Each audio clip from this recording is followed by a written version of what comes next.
Hello, Paul. How's training been this week? Yeah, good. Obviously, from the weekend's defeat, just making sure that people aren't sort of too down, and making sure that they're enjoying the work, concentrating on the messages that we want to get across. But no, we've had a good few days training, and now very much as you get towards the back end of the week, looking forward to the game and his first home game in front of what I'm sure will be a really big crowd at Blundell Park. Any injuries this week in this week's training? And if so, how serious have they been? No injuries. In terms of looking at the weekend, Niall Mayer's not recovered quite as much as we would have liked, so remains out of contention. So it'd be pretty much the same squad as we had for the Orient game. Last week's trip to Leyton Orient was a difficult one to take, a harsh result. What was your message to the lads back on the training field? Again, not to feel sorry for ourselves, but understand, what or the reasons why we lost the game. We've said it's a step up in level, and kind of consistently that challenge will be more difficult than it was last season, albeit there were some very good teams in the National League. We've got to try and take our chances when they come along, and just the concentration levels. And the other part that we said is if we do go behind, we've got to try and find a way to get back in the game and not. The players certainly didn't give up, but I don't feel that we pushed Orient as much as I would have liked to see us. And sometimes you have to give the opposition credit, but it's just us still obviously as first game, and we've only 4 pre-season games I think we had, so we're still very new, and it's making sure that the new players understand what we expect from them, and the ones that have been with us a little while, just reminders for them about what we set as our own standards. We're not always going to win games. Sometimes you will lose them, unfortunately. But it's kind of how we go about that. And like I said, the standards that we expect from minute kind of 0 to 95, 96, whatever it may be. During the first half of play on opening day, you suffered several injuries. Are these still of concern to you? John's obviously is. John McAtee with his shoulder. And then after that, the lads were all good. Gavs was just a cut head. Greeny felt his ankle. He's had a couple of days off his feet in terms of the training ground. More our decision to make sure that he's right. He's trained today, fine, no problem. So yeah, as I said, the lads are all good.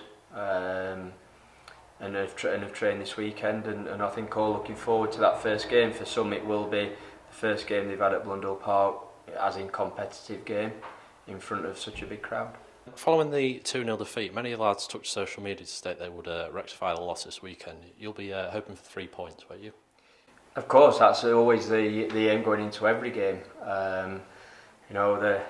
I think social media is a difficult one for me. Understand we have been a dinosaur, that it's part of modern day life, and fair play to the lads that did put the messages out, because I think it's very easy to put things on there when things have gone well, and not so easy when they haven't gone quite as planned. So I think as long as lads are consistent in terms of their usage of it, I kind of have no issues with that.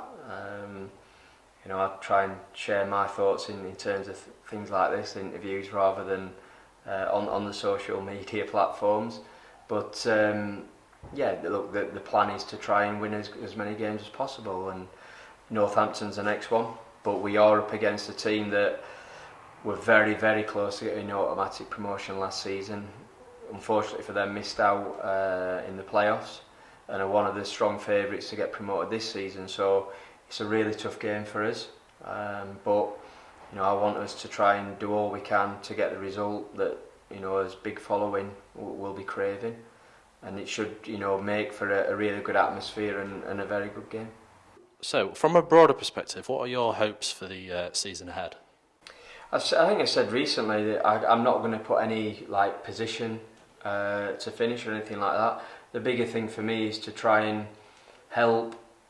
And some of that is obviously directly with the team. Some of that's kind of off field and just decisions or advice to keep the club progressing. And in the owners with Jason and Andrew, the support is there to improve. That's what it's all about, a continual improvement. And some of that, we've had big improvements since I came back to the football club. You can't constantly be improving as in rapidly. Sometimes it has to take a little bit of a lull to go again, but there's been so many changes here and continue to do so. That's important, and that gives you a better chance overall. Obviously, in my role, a big part of that is kind of what happens on a Saturday afternoon or a Tuesday evening. And all I know is I always want my team to be competitive. I want it to represent the values that I carry myself, also what the club carry. We want to give the fans that sort of feeling that the lads are giving everything, which I think is what first and foremost fans always ask for, and that's what we've got to try and do. As I said, you don't always get the result you want, but if people genuinely believe that you're a good individual, a good team that are willing to give their all, then I think they're a little bit more forgiving when things don't quite go your way. So, any worries about possibly facing Ben Fox on Saturday? Only in case he whips me with his hair. Other than that, no. Ben did very well for us. A nice lad, got on really well with him. Was the only player that we offered a deal to that decided to go elsewhere, and obviously turned out to be Northampton. I think he's touch and go for the game, so whether he's on the pitch or whether he perhaps comes along and supports his new teammates, we'll see. But it's football. People move on. That's the industry, and ultimately, if I see him, we'll shake hands and I'm sure we'll have a chat. But if he is out there, then I'll be hoping that someone can get close to him and put a tackle in it, and he has a bad game. And then the rest of the season, except when they play us, he can have a great season again. But that's where as I'm sure it'll be reciprocated, the sort of nice feelings and gestures go out the window for 90 minutes, and before or after, it's fine. So, a word to the fans. Blundell Park will be rocking this weekend. Have you got any words to our amazing supporters? No, I'd say a big thank you. I think I've expressed my views on their support for last season generally and in the playoffs, but just to reiterate that point, that how much a part that they played in it. Certainly to finish the season with ultimately 3 away games realistically, and to take the amount of fans we did, that made the results and the success that bit more special. I'm sure it would have been great to have played at Blundell Park, but in some ways to win in someone else's backyard, so to speak, was very special, and with still a large number of fans, and would have been more had we have got those tickets. So it's a kind of Saturday, I guess, is the first time being at home to celebrate in one sense last season, but as I've touched on with the players and in some interviews, that unfortunately has been and gone now, and we're on to the next challenge. But their support will be needed, probably more so than it was last season, in terms of, again, a tougher challenge. And there'll be times when we'll need them to get behind the players and understand maybe some situations that we find ourselves in. At the same time, we still hope that we can send them home happy and be celebrating with them at the final whistle. We got to that quite often last season, and I think we all enjoyed it, on both sides. So it'd be great if we can get quite a few more of those moments. How are you settling in now you're back at the town for the season? Good. Training's been good, and all the new boys and the lads that were here last year have welcomed me in, so it's been good to be back. The gaffer's spoken very highly of you. Will you be a driving force to continue to shine this season? Hopefully, yeah. Hopefully I can just get as many games under my belt as possible, and just see where that leaves me. You must be full of confidence after signing a new deal with Hull City. Will this again inspire you to perform with the Mariners?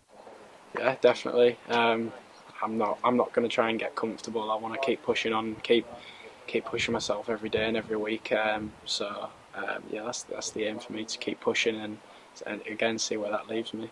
Last weekend was a tough result. You yourself suffered a blow to the head. Is this any concern for Saturday? No, I'm fine. It's just one of them things. I managed to get through the game, no problem. So that's not a worry for me going into Saturday. So the lads took to social media following the 2-0 defeat at Orient to suggest they would rectify the defeat at home on Saturday. Does this ring true to you as well? Yeah, definitely. Lads have been working hard in training. No one was happy with the result on Saturday, and hopefully on Saturday the work we've put in training we can put it right. From a broader perspective, what are your hopes for the season ahead? Again, probably just on a personal note, try and get as many games as I can. That's why I've come on loan to try and get as many games as possible. So yeah, that's something that I want to do. And a word to the fans. Blundell Park will be rocking this weekend. Have you got any words to our amazing supporters? No, just I was really impressed with the fans last year. They were brilliant all the way through the season. Even when I first came and things weren't going great, the fans were still brilliant. So yeah, I'm looking forward to playing in front of them again.